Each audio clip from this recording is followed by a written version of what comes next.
안녕하세요, 오피스 마스터입니다. 이번 시간에는 한동안 핫했던 그리고 지금도 그 열기가 남아있는 챗GPT 활용법에 대해서 알아볼 건데요. 챗GPT 영상은 이미 많이 영상이 공개가 되어 있죠. 사용해 보신 분들도 많으실 것 같습니다. 그런데 이제 생각보다 제대로 사용하시는 분들이 많이 없는 것 같아요. 그래서 이번 기회에 제대로 사용해 볼 수 있도록 자세하게 설명드리도록 하겠습니다. 우선 챗GPT 활용법에 앞서 챗GPT 특성에 대해서 알아보겠습니다. 챗GPT는 대화형 생성 인공지능 서비스로 인간의 뇌 구조를 모티브로 한 언어형 학습 모델입니다. 그렇다 보니까 기존의 챗봇이라든가 아니면 기타 언어를 기반으로 한 AI와는 좀 다른 특징을 가지고 있는데요.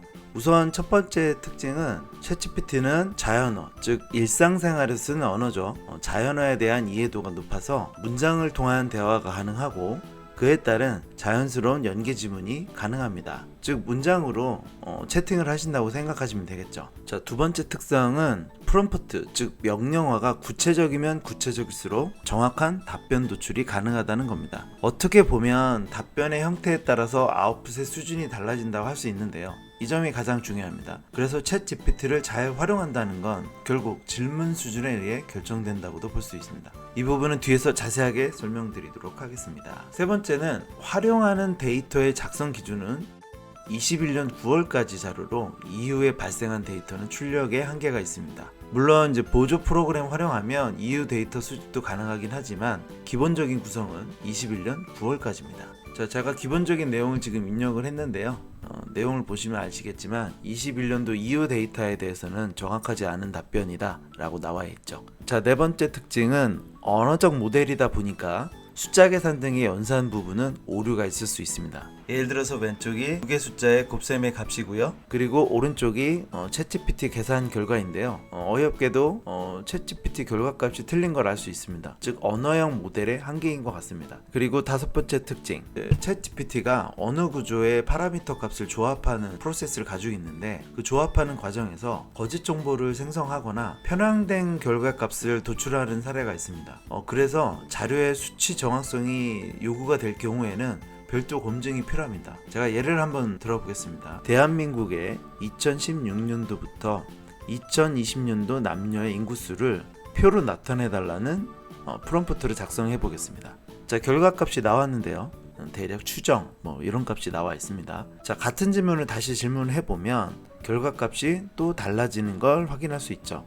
통계청에서 정확한 자료를 확인해 봐야겠지만 이와 같이 데이터를 요구하거나 사실 여부가 중요한 이슈가 되는 자료일 경우에는 추가적인 검증 작업이 필요합니다. 이제 본론으로 챗GPT 기본 활용법에 대해서 알아보도록 하겠습니다. 앞선 특징 중에 질문의 중요성을 설명드렸습니다. 프롬프트라고 했죠. 결국 챗GPT를 잘 활용한다는 것은 프롬프트, 즉 질문을 잘 활용한다는 얘기와 동일하다고 보시면 되겠습니다. 그리고 프롬프트를 잘 활용하기 위해서 는 7가지의 기본 작성 방법이 있는데 오늘은 이 부분에 대해서 집중적으로 좀 설명을 드리겠습니다. 첫 번째, 프롬프트의 형식은 큰 개념에서 세부 개념으로 진행을 합니다. 우선 개념을 질문하고 그 다음 활용 방안, 장단점, 혹시 필요할 경우에는 적용 사례 등을 질문합니다. 예를 한번 들어보겠습니다. 자, 제가 블록체인 기술이 뭐야? 이렇게 질문을 하고요. 자, 답변을 기다려 볼게요. 자, 설명이 나왔죠? 두 번째, 블록체인 기술의 개념을 설명해 주세요. 활용되고 있는 분야는 어떤 것이 있나요? 블록체인이 가진 장단점은 무엇인가요? 적용 사례는 어떤 것이 있나요? 자, 이와 같이 질문을 해보겠습니다.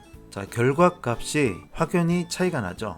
특히 개념이나 이론 등을 질문할 때는 개념, 활용 분야, 장단점, 적용 사례 순으로 질문이 이루어지면 분명 좋은 아웃풋을 기대할 수 있을 겁니다. 두 번째, 프롬프트에 대한 결과값의 수량이나 텍스트 양을 정확히 언급합니다. 예를 들어 소설 홍길동 독후감을 작성해줘 라고 프롬프트를 입력하겠습니다. 자, 독후감이 작성이 됐네요. 자, 근데 이게 200자 300자인지 잘 모르겠죠? 그래서 제가 소설 홍길동 독후감을 200자 이상 300자 이내로 요약해 주세요 라고 프롬프트를 작성했습니다. 자, 둘을 비교해 볼게요. 확실히 원하는 수준의 텍스트의 양에 차이가 납니다. 앞으로 프롬프트를 작성할 때는 원하는 수량, 텍스트의 양 이런 것들을 정확히 써주시면 좋겠죠. 자, 세 번째, 구체적인 아웃풋, 출력물의 유형을 언급합니다. 제가 예를 들어서 소설 홍길동 독후감을 파워포인트 슬라이드로 작성하려고 하는데 VABA 코드로 만들어 주세요 라고 했습니다. 아까 독후감에 있을 때는 텍스트 나와 있고요. VBA 코드로 만들어 달라고 했을 때는 다음과 같이 나왔습니다.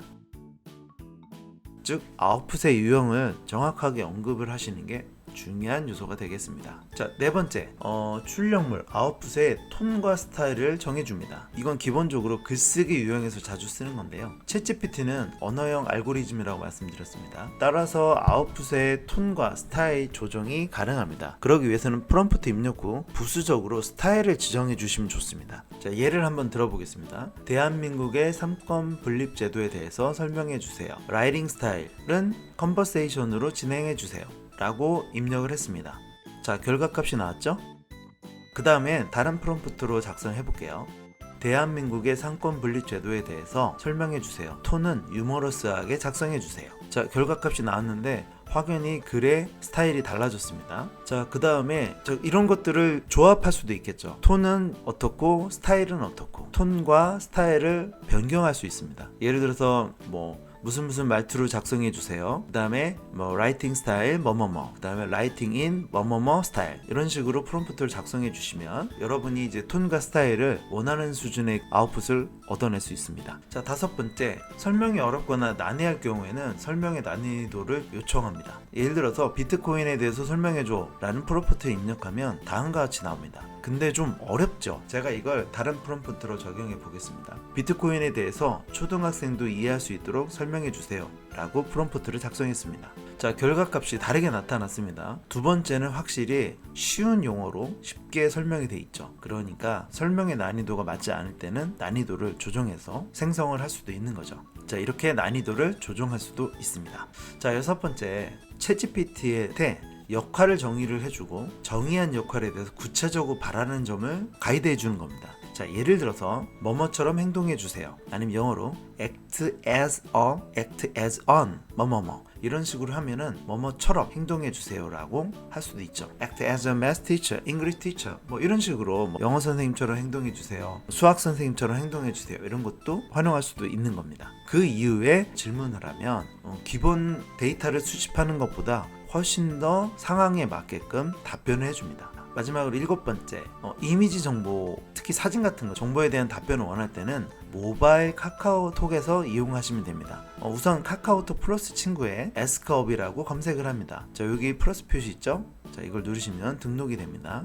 여기서 사진을 전송을 하고요. 사진을 전송한 다음에 사진을 읽었다는 표시가 나옵니다. 그 다음 대화창에 요청하는 사항을 질문을 합니다. 저는 이 성분이 어떤 성분인가에 대해서 질문을 했는데 다음과 같은 설명이 나왔네요. 이렇게 하면 사진 같은 거를 챗GPT를 통해서도 이용이 가능한 겁니다. 자, 오늘 배우신 7가지 활용법을 잘 알아두시면 챗GPT 기본적인 수준은 다 가능하시리라고 생각이 됩니다.